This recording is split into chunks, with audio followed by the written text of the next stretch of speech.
24 hours ago at this hour, I was reporting to you Republican Senator Bill Cassidy's defiance of Donald Trump, standing up at a closed meeting of Republican senators and Donald Trump in a large conference room just off the Senate floor, where the suddenly brave Bill Cassidy got in what the New York Times called a shouting match with Donald Trump about Donald Trump's war in Iran.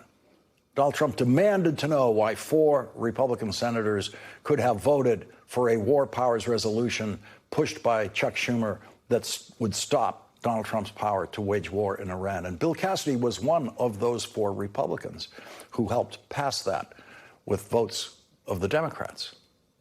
And that's what led to that shouting match. But now we know that 68-year-old Senator Bill Cassidy, who is being forced out of office because Donald Trump defeated him in his Senate Republican re-election primary with a Trump-endorsed candidate, must continue to have high hopes of earning a Washington income for the next, 10 or more years. Like all former senators, Bill Cassidy will have Senate floor privileges for the rest of his life. That makes him an instantly valuable lobbyist in Washington, as too many former senators immediately become. It means that lobbyist Bill Cassidy can not only chase his old friends down in their offices to lobby them on behalf of giant high-paying corporations, he can actually follow them right onto the Senate floor, unlike those lobbyists who are not former senators, those less valuable lobbyists. Former senators are worth a lot of money in the lobbying business in Washington, but not if they are shunned by their own party, which Bill Cassidy obviously fears now. And so next year, if Bill Cassidy remains a known enemy of Donald Trump, he would not be hired as a lobbyist by anyone in Washington. And of course, there's also the possibility of Bill Cassidy falling asleep these nights dreaming of becoming President J.D. Vance's Secretary of Health and Human Services in the next administration. And to do that, Bill Cassidy would need to have a record of support for Donald Trump, not a record of a Senate troublemaker for Donald Trump. And so, during this program last night, Bill Cassidy switched his vote on another procedural vote on Donald Trump's war in Iran, not a substantive vote, just a procedural vote, a vote that actually has no actual meaning other than to record Bill Cassidy is now voting in favor of Donald Trump's war. Donald Trump came up to the Senate yesterday, went into the Republican senators' luncheon, yelled at all of them, and got 2 of them to switch their votes on a meaningless procedural vote that Republican Majority Leader John Thune was then able to put before the Senate around 10:30 p.m. last night and then claim that Donald Trump won a vote in favor of the war in Iran, a procedural vote that has no meaning. And Bill Cassidy, who said yesterday he could not be bullied by Donald Trump, was successfully bullied by Donald Trump into switching his vote, as was Rand Paul, the faux libertarian member of the Senate, who now thinks Donald Trump should be allowed a free hand in waging a foreign war without congressional authorization, something Rand Paul did not think until Donald Trump yelled at him yesterday. These are the cowardly lions. And they are succumbing to the most cowardly lion of all the Republican cowardly lions, Donald Trump himself. The cowardly lions all sat there yesterday letting Donald Trump yell at them while they were trying to eat the luncheon sandwiches brought into the room from the Senate dining room.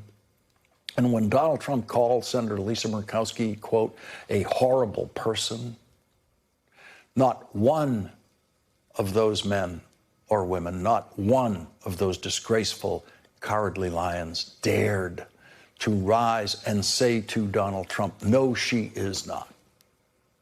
No, Lisa Murkowski is not a horrible person. They couldn't even bring themselves to say that. That couldn't possibly happen in the same luncheon that the Democratic senators have in the same kind of room off the Senate floor. No one has ever walked into that Democratic luncheon and called any Democratic senator in that room a horrible person, and no one would ever be allowed to. That kind of spineless cowardice exists only on the Republican side of the United States Senate. It has never been demonstrated on the Democratic side of the United States Senate in the Senate's history. Bill Cassidy told an interviewer that he was so terrified of Donald Trump in that room that he passed a note to Donald Trump's incompetent Iran negotiator, Steve Witkoff, in that room, telling Steve Witkoff that he, Senator Cassidy, would be willing to change his vote if Steve Witkoff would just grant him a briefing on what's going on in Iran. And so Bill Cassidy went up to the White House, got a briefing from a real estate developer, came back and switched his vote, thereby preserving a potential future for Bill Cassidy in Washington as a lobbyist or as a future member of a Republican administration after Donald Trump has driven him out of the United States Senate. But you had also said the American people need that information. So the American people aren't getting those public hearings and briefings. So last night when I asked about that in my briefing, they said right now the negotiations are delicate and they could collapse if they're not nursed along in the appropriate way. I can accept that. Nursed along in the appropriate way? Delicate? That morning, Donald Trump nursed along the negotiations with one of his typically unhinged public threats to end the negotiations, saying that if what he was hearing about the negotiations was false information, quote, negotiations would end immediately. That's nursing along the negotiations. And the day before that, Donald Trump nursed along the negotiations this way. So I have Iran on the ropes, ready to go down for the fall, willing to give us practically anything, and for the first time in decades, respecting the hell out of the United States and its president, me. Nursing along the negotiations, Bill Cassidy sits there and insults the intelligence of everyone in Louisiana who ever cast a vote for him. He sits there and lies to this country that these negotiations are being delicately nursed along by Donald Trump's White House that secretly convinced him to switch his vote by telling him secret information of how they're nursing it along. In a social media post about Bill Cassidy's vote against Donald Trump's warrant, Donald Trump called Bill Cassidy a loser. Donald Trump's favorite word, a loser. And then Bill Cassidy proved Donald Trump was right about that. Here's what Donald Trump said last night while Bill Cassidy was being briefed in the White House.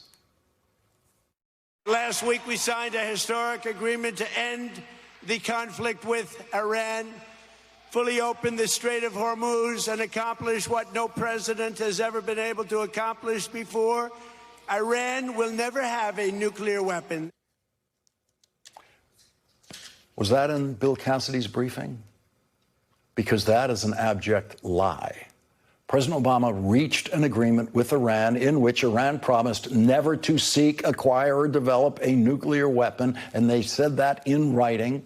Secretary of State John Kerry negotiated that agreement with Iran, and so, yes, the president has been able to accomplish that before and accomplish it without a war. And last night, I invited John Kerry on this program when he was a guest here to say, I told you so.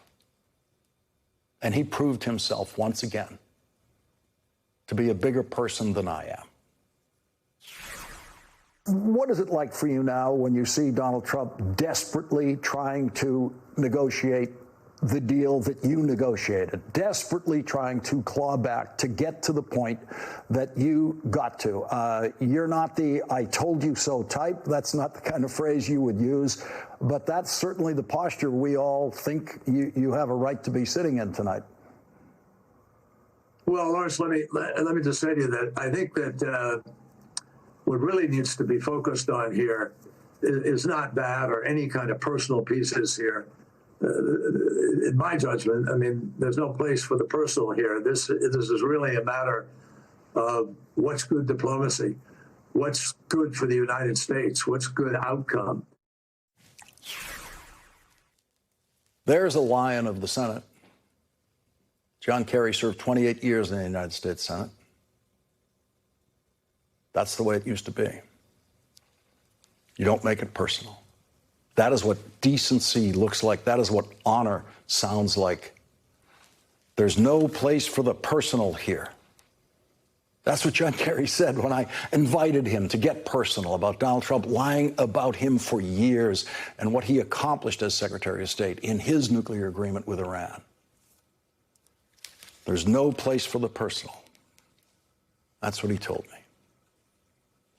Washington used to be filled with people like John Kerry. The United States Senate used to be mostly filled with people like John Kerry, who would never publicly indulge their personal feelings when discussing or voting on what they thought was best for America.